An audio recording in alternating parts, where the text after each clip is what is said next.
안녕하세요. 오늘 우리가 만나볼 인물은 바로 아르키메데스인데요. 무려 2300년 전 사람인데 이 사람의 아이디어가 지금 우리가 사는 세상을 만들었다니 믿어지세요? 자, 이 놀라운 천재의 이야기 지금 바로 시작해 볼게요.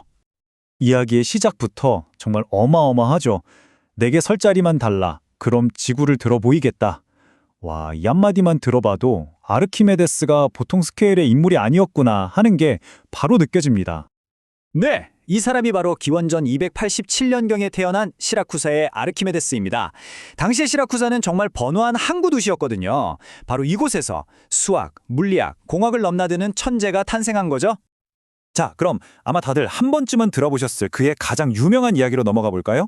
바로 유레카의 순간입니다.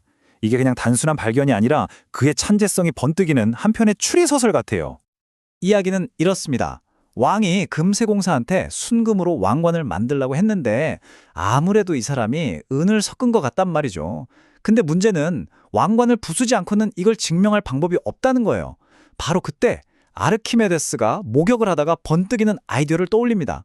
욕조에 몸을 담그니까 물이 넘치잖아요. 아하, 물체가 물에 잠기면 자기 부피만큼 물을 밀어내는구나. 이걸 깨달은 거죠. 그럼 이제 간단해요. 왕관이랑 똑같은 무게의 순금 덩어리를 각각 물에 넣어보는 거예요. 그래서 넘치는 물의 양을 비교하면 왕관이 순금인지 아닌지 바로 알 수 있는 거죠.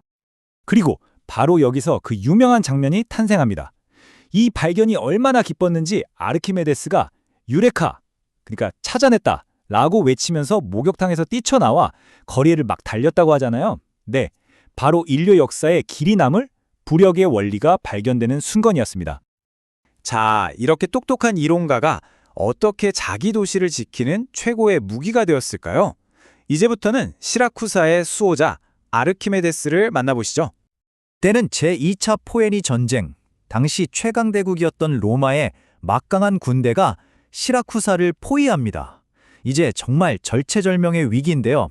근데 이 시라쿠사에는 비밀병기가 있었습니다. 바로 아르키메데스, 단 한 사람의 두뇌였죠. 그가 만든 전쟁 무기들, 정말 상상을 초월합니다. 첫 번째는 바로 이 아르키메데스의 갈고리. 이게 뭐냐면요, 거대한 기중기 같은 건데 이걸로 로마 함선을 그냥 바다에서 낚아채서 들어 올려버렸다고 해요. 정말 여과 같은 장면이죠? 그리고 열선 이야기도 빼놓을 수 없죠. 이게 진짜였을까 싶기도 한데 수많은 거울이나 반짝이게 닦은 방패로 햇빛을 반사시켜서 그걸 한 점에 모아 로마 함선에 불을 질렀다는 전설적인 이야기입니다. 거기다 기존에 있던 투석기도 개량해서 사거리랑 정확도를 엄청나게 높였어요. 로마 병사들은 아르키메데스가 만든 무기들이 너무 무서워서 시라쿠사 성벽 근처에는 얼씬도 못했다는 기록이 있을 정도입니다. 자, 이렇게 전쟁 영웅 같은 모습도 있지만 사실 아르키메데스 진짜 천재성이 폭발한 곳은 바로 수학의 세계였습니다.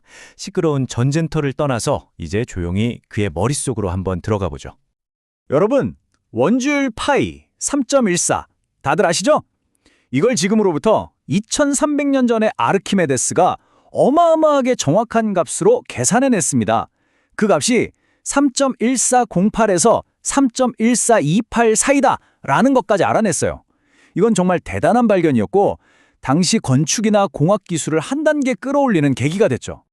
아니, 근데 계산기도 없던 시절에 어떻게 이렇게까지 정확하게 계산했을까요? 그 방법이 정말 기가 막힙니다. 착출법이라는 건데요. 쉽게 말해서 원 안에 다각형을 그리고 원 바깥에도 다각형을 그리는 거예요.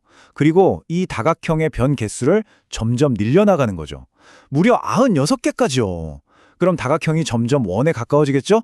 이 원리를 이용해서 파이 값을 구해낸 겁니다. 정말 놀라운 건 이 아이디어가 거의 2000년 뒤에나 나오는 미적분학의 기본 개념이었다는 거예요.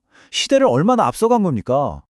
하지만 그 수많은 발견 중에서도 아르키메데스 본인이 가장 자랑스러워했던 발견은 따로 있었습니다. 바로 구와 그 구를 감싸는 원기둥 사이에 아주 아름다운 관계를 찾아낸 건데요. 구의 부피가요, 자기를 꼭 감싸고 있는 원기둥 부피의 정확히 3분의 2라는 사실을 증명해낸 겁니다. 자, 그럼 이제 이 위대한 천재의 마지막 순간은 어땠을까요? 그리고 그의 아이디어는 어떻게 시간을 넘어 지금까지 우리 곁에 살아남게 되었을까요? 그의 마지막은 참 비극적이면서도 어딘가 아르키메데스다웠습니다. 기원전 212년 시라쿠사가 결국 로마에 함락되던 날이었어요. 온 도시가 아수라장이었는데도 75의 노학자는 모래밭에 원을 그려놓고 수학 문제에 완전히 빠져 있었던 거죠. 그때 한 로마 병사가 다가왔고 그를 알아보지 못한 채 그만 그의 목숨을 앗아갔습니다. 하지만 그의 육신은 사라졌어도 그의 아이디어는 지금도 살아 숨쉬고 있습니다. 예를 들어 아르키메데스 나선 펌프, 이거 보세요. 수천 년 전에 발명된 이 물건이 지금도 현대 산업 현장에서 거의 똑같은 원리로 쓰이고 있잖아요. 그리고 뭐니 해도 그의 가장 위대한 발견은 바로 지금 이 순간에도 전 세계의 바다를 움직이고 있죠. 지금 우리가 보는 저렇게 거대한 컨테이너선, 저 쇳덩어리가 어떻게 물에 뜰 수 있을까요? 맞습니다. 바로 아르키메데스가 목욕탕에서 발견했던 바로 그 부력의 원리 덕분입니다. 네, 바로 이 아르키메데스의 원리입니다. 물에 잠긴 물체는 자기가 밀어낸 물의 무게만큼 위로 떠오르는 힘, 즉 부력을 받는다는 거죠. 목욕탕에서 시작된 작은 깨달음이 방금 우리가 본 저 거대한 배를 띄우는 힘의 비밀이었던 겁니다. 그의 아이디어가 얼마나 중요하고 근본적인지 요즘은 학교에서 이걸 가르칠 때 이런 최신 기술까지 동원합니다. 2300년 전의 생각이 태블릿 속에서 생생하게 살아 움직이는 걸 보면 정말 감회가 새롭죠. 오늘 이야기, 그의 마지막 말로 마무리할까 합니다. 내 원을 망치지 마라. 죽음의 순간에도 자신의 탐구를 방해받고 싶지 않았던 그의 열정이 느껴지시나요? 이 한마디는 이성과 발견에 바친 그의 평생을 보여주는 것 같습니다. 그리고 우리에게 이런 질문을 던지죠. 한 사람의 생각이란 과연 얼마나 오랫동안 세상을 움직일 수 있는 걸까요?